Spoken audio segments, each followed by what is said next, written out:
Welcome everyone again to the Benefits Mom podcast. I am Tara Nickel doing our first video along with the audio podcast. So if you're on YouTube, please be sure to check out our YouTube channel as well to get the video image of me broadcasting live from my home office, quote unquote, my bedroom. And today I wanted to talk about how to develop your own remote work schedule. We're all working from home right now, and it can be very daunting to have to balance your work, home responsibilities, and especially if you have younger kids at home, how that all balances out together. So I have 5 tips of how you can create the remote schedule that works for you. The first tip is think about when are you most productive? What does your regular day look like?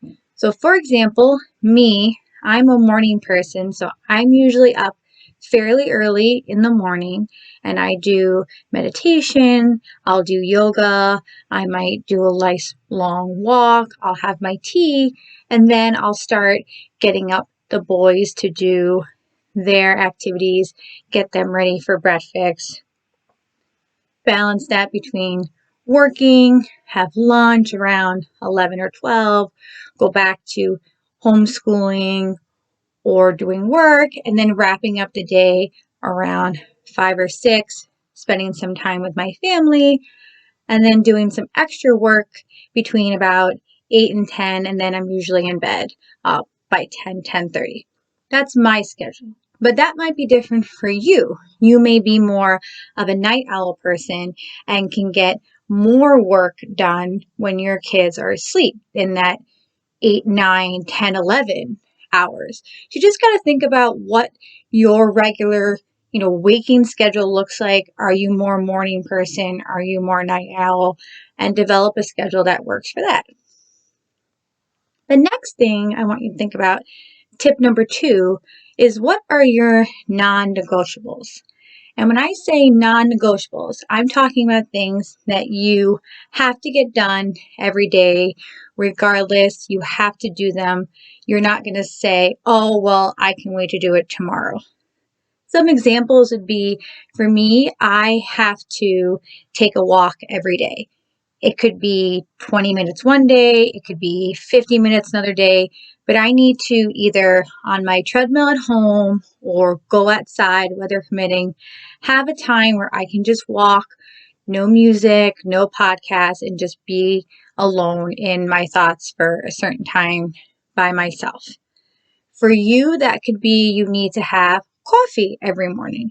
You need to be able to listen to your favorite morning TV show. You need to be able to read a book for a half an hour at night.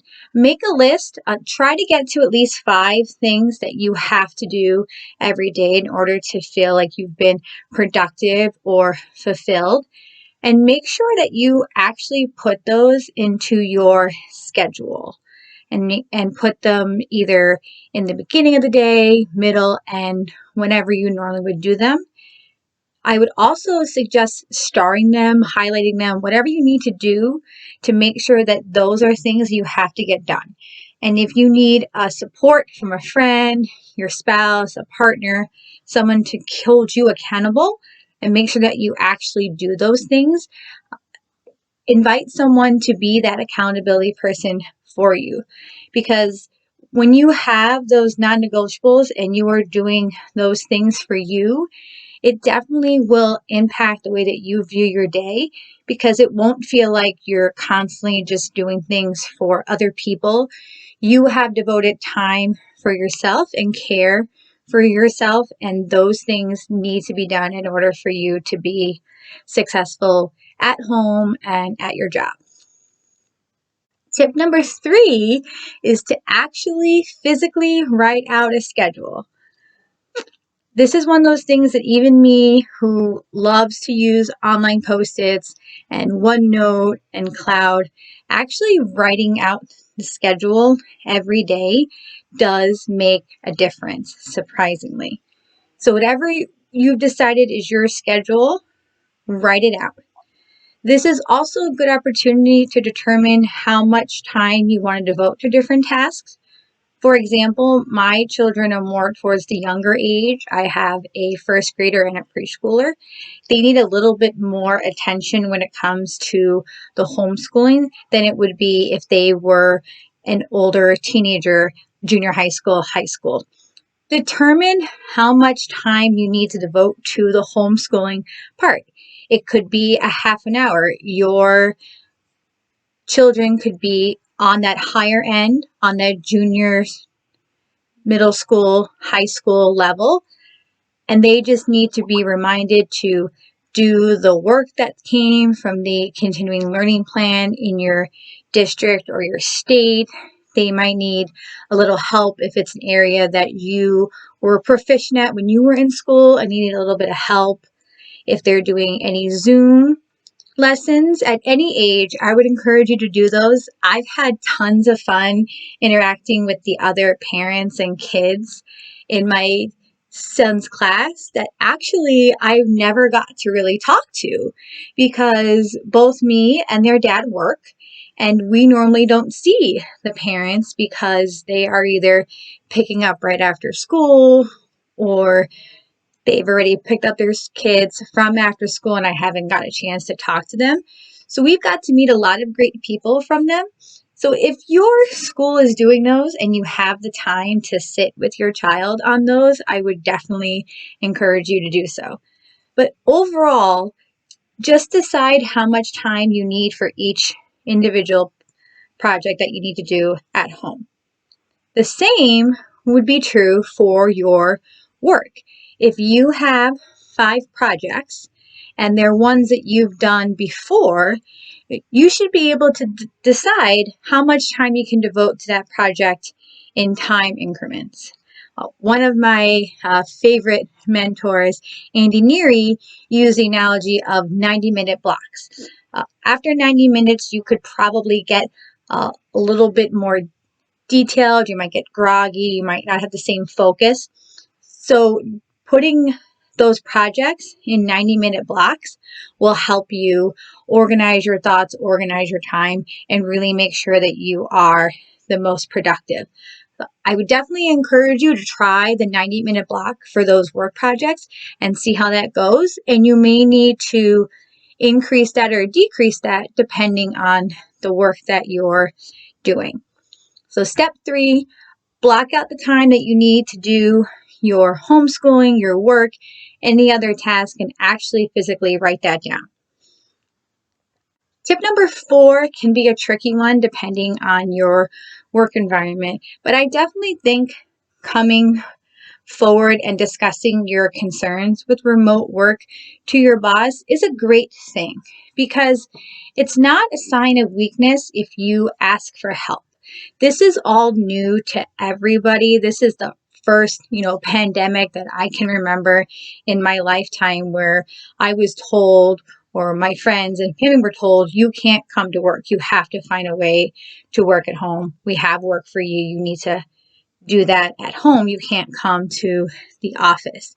So by bringing it up with your boss about here's the schedule that works for me, here's when I'm available, I think that shows one, an initiative that you are taking the situation seriously and you are adapting to the new environment. And there are definitely times outside of 9 to 5 that you can say to your team, to your boss, that you will put into your work. For example, if you are on the night owl side of waking hours, you can say to your boss, hey, you know what? I'm really more of a night owl and my kids are younger. They go to bed at 8 p.m. I would be available to work on some projects that I may not get to during the day because I'm homeschooling, but I will devote, 8:30 to 10:30 every, Monday through Friday on those tasks so I don't get behind. Just having that conversation about when you're available, when you're not. For example, my son does Zoom at 3 o'clock most days during the week for their continuing learning program. So for me, 3 o'clock is not a time that I can do a meeting or a phone conference because I'm going to be with my son doing homeschooling.